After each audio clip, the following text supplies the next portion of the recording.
siapa yang bermaksiat kepadaku, maka dia akan masuk ke dalam an-nar, ke dalam neraka.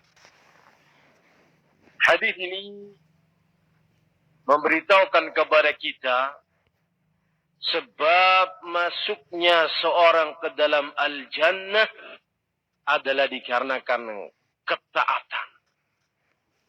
Ketaatan seorang hamba kepada Allah Subhanahu wa taala dan kepada Rasulnya.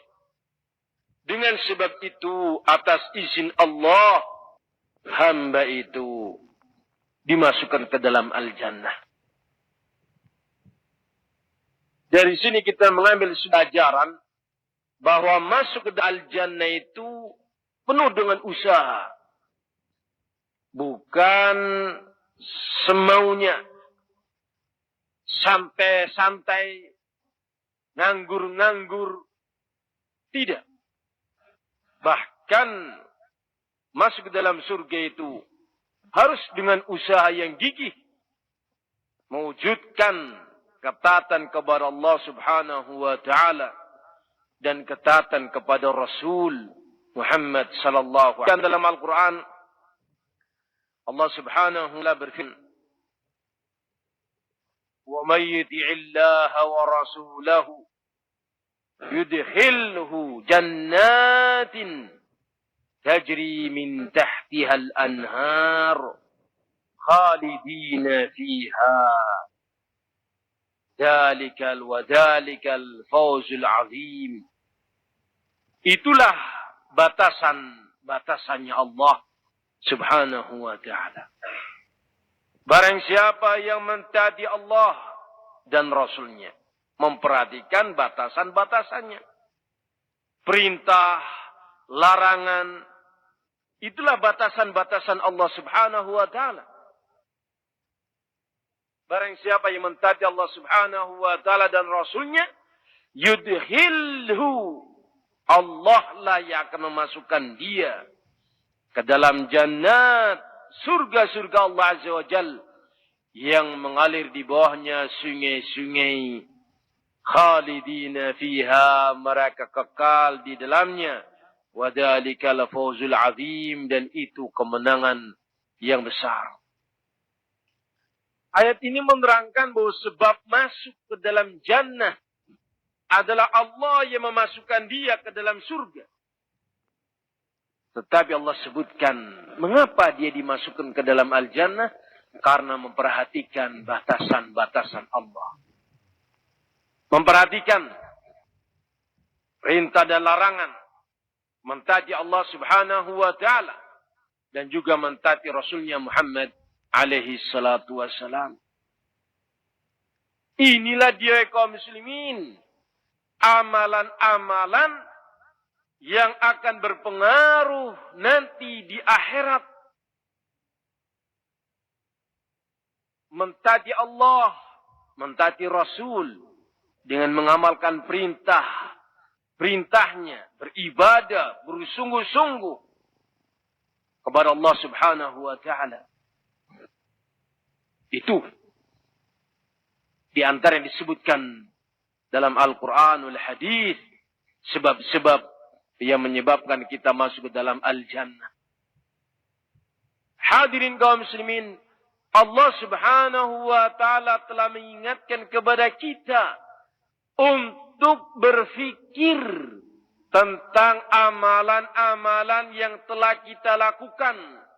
Lihat apa yang telah kita kerjakan untuk kehidupan kita di masa yang akan datang. Ya ayyuhalladzina amanu taqullah, bertakwalah kalian kepada Allah. Wahai orang yang beriman, bertakwalah kalian kepada Allah.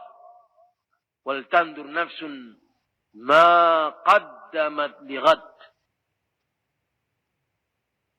Hendaknya setiap jiwa melihat apa yang telah dilakukan olehnya untuk kehidupan yang akan datang.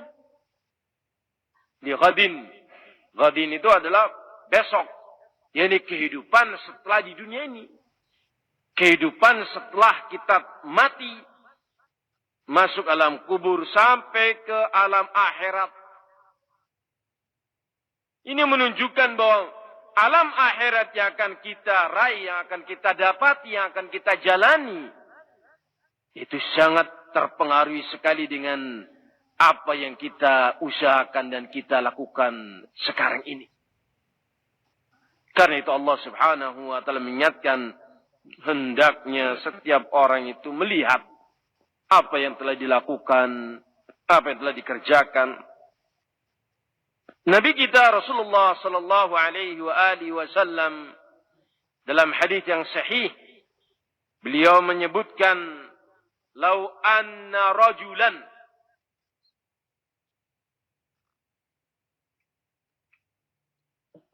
kalau seandainya ada seseorang harra ala wajhihi, dia tersungkur pada wajahnya, min yaumi wulida, di hari di mana dilahirkan dia, min yaumin wulida, di hari di mana dia dilahirkan, ila yaumi yamut, sampai hari dia mati, ay haraman lillah." Maknanya, orang ini tersungkur dalam rangka beribadah kepada Allah Azza wa Jalla min yaumin wulid, dari semenjak dia dilahirkan, ila yaumi yamut, sampai dia mati. Sampai dia mati beribadah terus. Maka apa yang terjadi kaum muslimin? Lahaqqarahu dzalika al-yaum. Maka sungguh dia masih merasa sedikit. Masih merasa sedikit. Itu belum ada apa-apanya itu. Dikarenakan apa? Rasul menyebutkan orang ini, walau wadda annahu rudda ila dunya.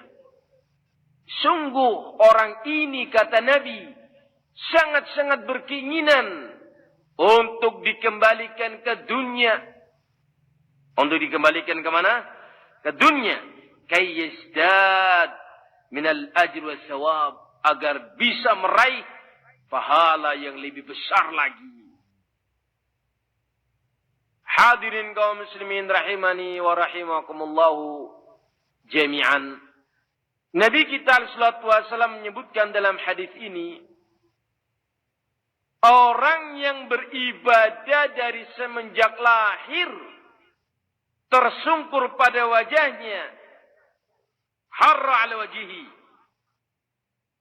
min yaumi wulid ila yaumi yamut, ibadah, ibadah, ibadah sampai mati.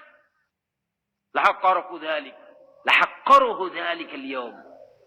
Maka sungguh, kata Rasul, hamba itu masih merasa rendah dan masih merasa sedikit amalan perbuatannya. Nah, ini banyak laronnya, Pak.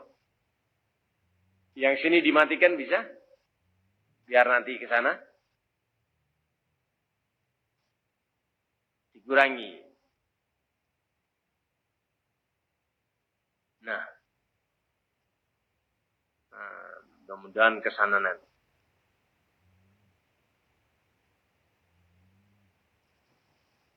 Sini bisa dimatikan.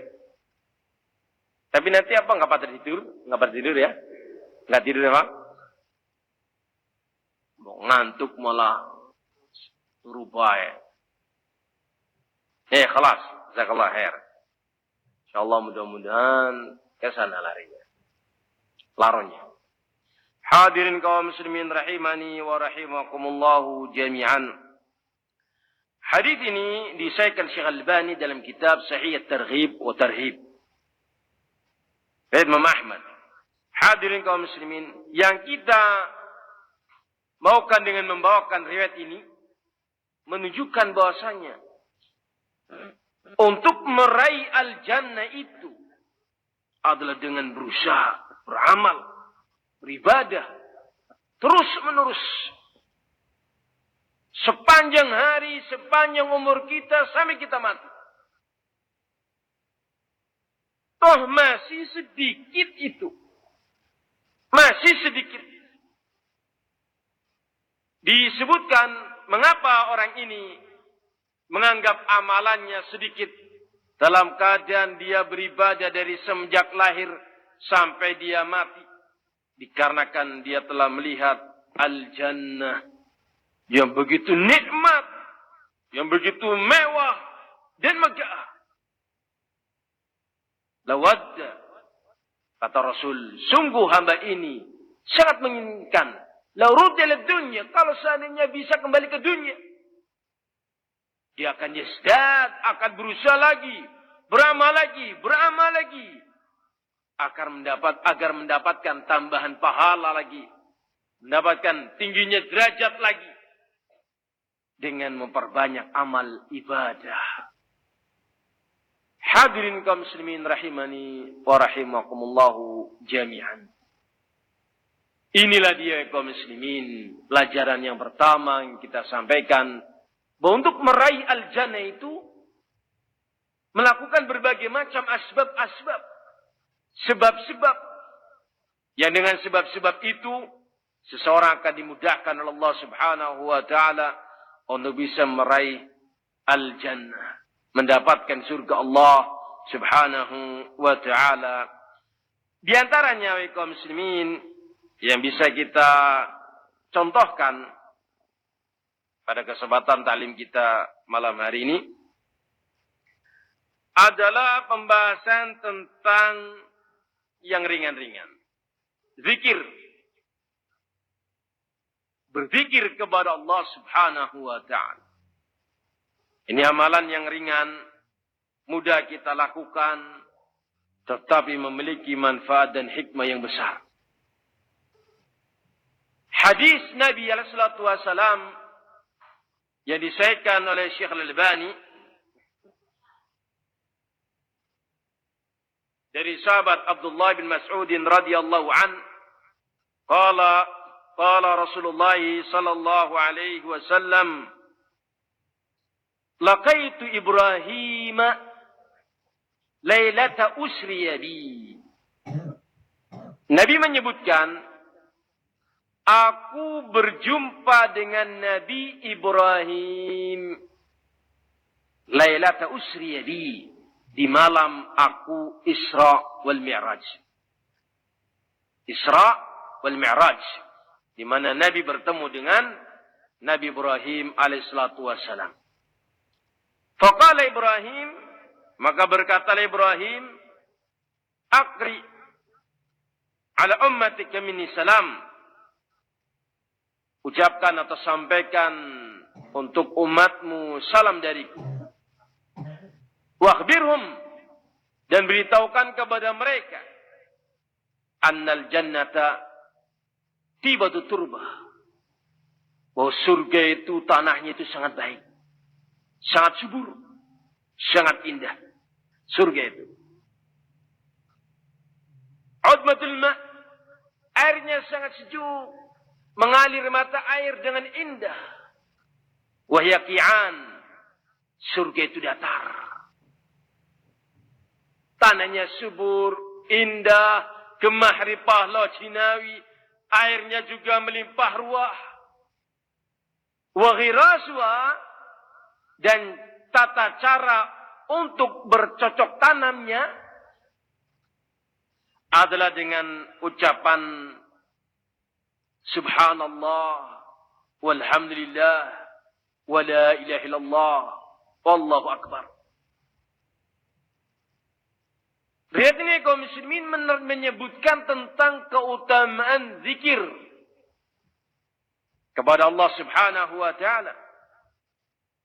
Di antara bentuk keutamaannya adalah disebutkan dalam hadis yang sahih ini, Nabi menyebutkan dengan kita berzikir, membaca subhanallah, alhamdulillah, Allahu akbar, atau la ilaha illallah, Allahu akbar, ini cara kita bercocok tanam di surga Allah Subhanahu wa taala.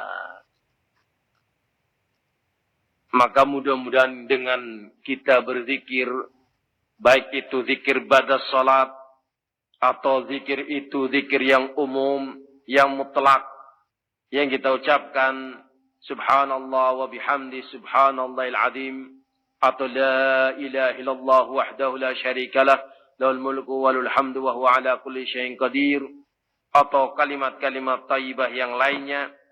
Dengan sebab itu kita sedang bercocok tanam di surga Allah Subhanahu wa taala. Disebutkan dalam riwayat yang lainnya, disahihkan Syekh Al-Albani dalam kitab Al-Jami', beliau menyebutkan tentang pohon yang ada dalam surga. Dia mengatakan, "Ma min syajaratin fil jannah illa wa husnuha min zahab." Tidak ada satupun pohon dalam surga kecuali cabang dan rantingnya terbikin dari emas. Ada juga yang menyebutkan illa wasaqaha min zahab, kecuali tonggaknya itu terbikin dari emas. Tidak ada satupun pohon dalam surga kecuali tonggaknya terbikin dari emas. Nah, bagaimana cara kita bercocok tanam di sana? Dengan kita membaca subhanallah, membaca alhamdulillah, membaca la ilaha illallah, membaca Allahu Akbar. Itu adalah waqurasuha, itu adalah cara bercocok tanamnya.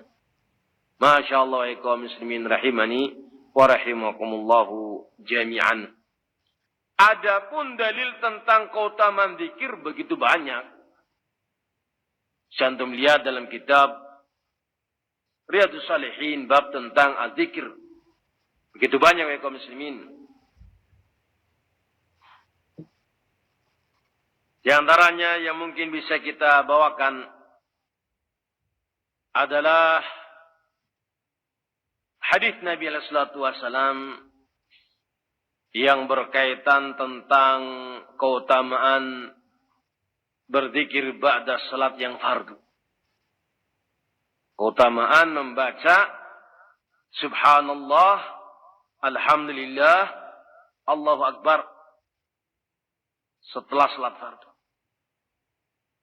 Dulu disebutkan zaba ahlu duthur bil ujur.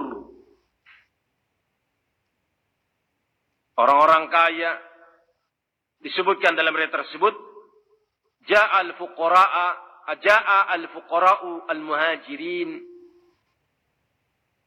ila Rasulullah sallallahu alaihi wasallam. Orang-orang fakir dari kalangan muhajirin datang menjumpai Rasul sallallahu alaihi wa alihi wasallam. Mereka mengeluhkan sebuah hal, bukan karena kefakirannya, tetapi mereka melihat orang-orang kaya, mereka yusallun kama nusalli wa yatasaddaquna bi fuduli amwalihim.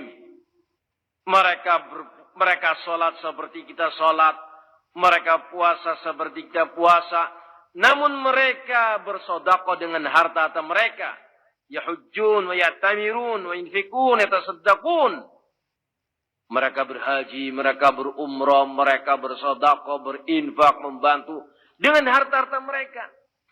Adapun kami ini fuqara, kalah dalam ibadah dibandingkan dengan mereka, para sahabat-sahabat yang kaya. Yang menjadi pembahasan di sini adalah bahwa di antara sahabat itu bukan kecemburuan dalam hal sosial, banyak dan sedikitnya harta, bukan. Tetapi para sahabat memiliki jiwa berlomba-lomba di atas kebaikan. Maka Rasulullah mengatakan, awala adullukum, maukah kalian aku beritahukan kepada kalian, atau akhbirukum, aku beritahukan kepada kalian sebuah amalan, ma tasaddaquna bihi, amalan yang engkau bisa bersedekah dengannya. Engkau bisa seperti mereka berhaji, berumrah, Engkau bisa melakukan ini, bisa melakukan itu. Seperti mereka yang melakukannya. Orang-orang yang kaya tadi. Maka Rasulullah mengajarkan kepada para sahabat yang fuqara, tusabbihun, wa tahmidun, wa tukabbirun. Engkau bertasbih, engkau bertahmid, engkau bertakbir. Ini dia. Masya Allah, ya kaum muslimin rahimani wa rahimakumullahu jami'an. Kalau engkau melakukan ini, maka engkau akan mampu untuk bisa sepadan dengan mereka-mereka yang haji, yang umrah, yang bersedekah, yang berinfak. Dengan engkau bertasbih, bertahmid, dan bertakbir. Setelah salat-salat yang fardu. Hadirin kaum muslimin rahimani wa rahimakumullahu jami'an. Maka para sahabat yang fuqara mengamalkannya. Senang mereka melakukan itu. Ternyata disebutkan dalam riwayat Muslim, orang-orang yang kaya pun mendengarkan amalan tersebut dan mereka pun melakukan seperti apa yang dilakukan oleh orang-orang yang fakir. Kembali orang-orang yang fakir datang kepada Rasulullah, ya Rasulullah, pasti kitanya kalah maning ya Rasulullah. Mereka bisa melakukan apa yang kita lakukan. Kalah maning. Bagaimana ini?